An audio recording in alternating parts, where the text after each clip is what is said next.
Extroverted sensing. How do I use movement and visual appeal to attract and hold the attention of an audience? Being attracted early on to being a performer meant that I was a robot trying to learn to be a dancer and a singer. INTJs are often very rigid, very uncoordinated, and so highly challenged in being a gifted performer. So I began early on focusing in on people whose performance style spoke to me and trying in my worst possible training wheels kind of way to emulate them. And for me, those people are Steve Irwin, EVEL Knievel, and Elvis Presley. Steve Irwin, of course, is known as the Crocodile Hunter. He made a profound connection with people, I want to say to some extent children, through television. He actually gained a lot of his skills by spending many years of his life alone in the wilderness catching crocodiles. And not just becoming a physical athletic specimen, but learning how to relate to these creatures with body language and eye contact. When eventually becoming a presenter at a zoo and then a presenter on television, you could see he was using his eyes through the television to make eye contact with you. He can't see you, but he's making eye contact with you. He's getting as low to the floor as he can. Like the animals he's dealing with. He's not better, he's with. He's not above, he's alongside. He was creating relationship with animals through contact with animals and inspiring you to do the same. And I feel I use that as a educator much more than as a performer, but the man really knew how to speak to an audience. EVEL Knievel. I love EVEL Knievel. I was born on the day EVEL Knievel jumped Snake River Canyon.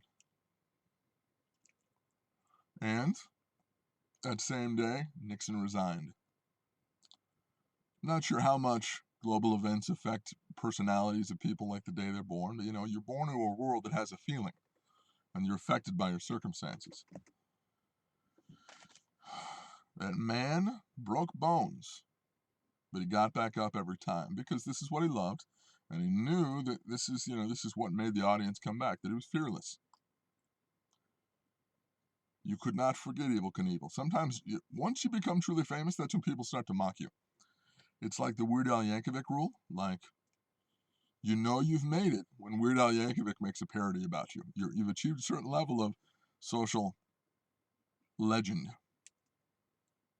And so, the fact that anybody uses EVEL Knievel as the butt of a joke means that he's that level of legend. He was patriotic. He had beautiful jumpsuits and capes. He used rockets.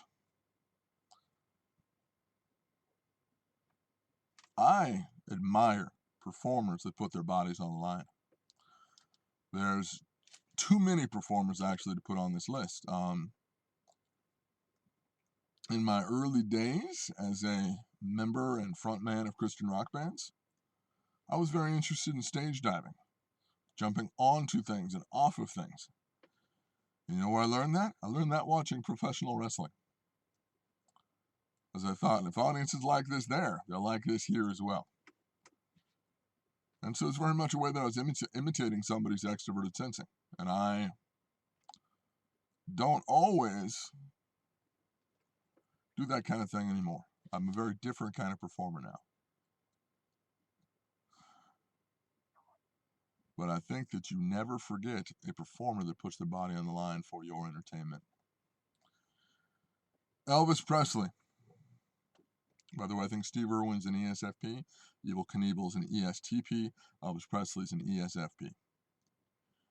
Elvis Presley is one of the greatest performers in human history. The way he would move, the way he would make eye contact, young Elvis, old Elvis, I would say that he became a better performer as he got older. And that's a controversial statement because we want to worship at the church of youth in our society. But I feel like those jumpsuits, those capes, those sideburns, they were just magic. They were iconic. And I would sometimes picture myself as Elvis. Picture myself in a flowing cape and a beautiful tailored jumpsuit as a way to trick any kind of sense of stage fright I might have. Because if you're Elvis, you don't have to be afraid of anything. You don't have to be afraid of anything. Who else has done karate chops while in the midst of singing a gospel song while wearing a cape? And that sounds crazy unless you say Elvis. Oh, Elvis, sure, that makes sense. Sideburns, cape, karate kicks, bell bottoms, yeah, Elvis, yeah, absolutely. So when I think, how do I use movement and visual appeal to attract and hold the attention of an audience, I'm thinking specifically about extroverted sensing psychometric role models such as Steve Irwin, EVEL Knievel, and Elvis Presley. And I think to myself, how would they do this in this situation? How would they get the audience's attention? How would they move?